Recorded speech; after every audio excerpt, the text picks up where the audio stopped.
Bangladesh premier লিগের জন্য সবচেয়ে ভালো হলো একটা রেগুলার দল বানানো, যেটা হলো নেপালি প্লেয়ার্স।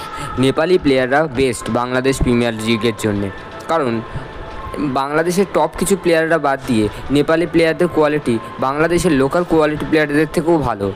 বিশেষ করে কিছু কিছু যেমন কুশাল ভুট্টেল, কুশাল মাল্লা, আসিফ শেখ, এই প্লেয়ারগুলোর কোয়ালিটি, রোহিত পৌডেল, সন্দীপ লাগেছেন, এগুলোর কোয়ালিটি অনেকই ভালো।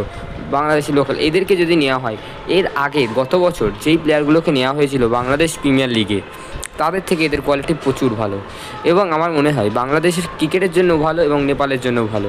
এর আর একটা কারণ আছে, কারণ বাংলাদেশ ক্রিকেটের যেই সব প্লেয়াররা খেলে তারা ইন্টারন্যাশনাল এক্সপিরিয়েন্স, এখন যারা খেলছে তাদের এক্সপিরিয়েন্স পাবে।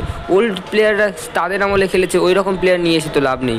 অনেক পুরনো অনেক ওল্ড এজ প্লেয়ারদের নিয়ে আসে, যারা হয়তো ইন্টারন্যাশনাল রিটায়ার্ড প্লেয়ার। আমার মনে হয় সেটা না করে কারেন্ট যারা নেপালি প্লেয়ার আর মালয়েশিয়ান প্লেয়াররাও ভালো, মালয়েশিয়ান প্লেয়ারদেরও আমার মনে হয় বাংলাদেশে এমন একটা প্রিমিয়ার লিগ করতে পারে যাতে বাংলাদেশি প্লেয়াররা রিসেন্টলি প্লেয়ারদের সাথে যেন খেলতে পারে। আর এরপর নেপালের ক্রাউড দেখবে, ভিউয়ারশিপ বাড়বে, বাংলাদেশেরই তো লাভ।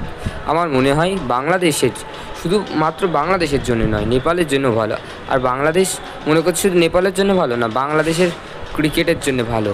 বাংলাদেশ এর ফলে একটা বাইরের নিজেদের পাবে, আর টাকা তো অল্প হয়ে যাবে। নেপালি প্লেয়ার আর কত লাখ টাকা হবে, বাংলাদেশি প্লেয়ারদের থেকেও হয়তো কমেও হয়ে যেতে পারে। যেমন আমি নেপাল প্রিমিয়ার লিগে দেখছিলাম যে ওরা 15 লাখ, ওদের মেন 15 লাখ হলো হায়েস্ট পাচ্ছে, কারণ বাংলাদেশি প্লেয়াররা তো 60-30 লাখ টাকা তো পাই।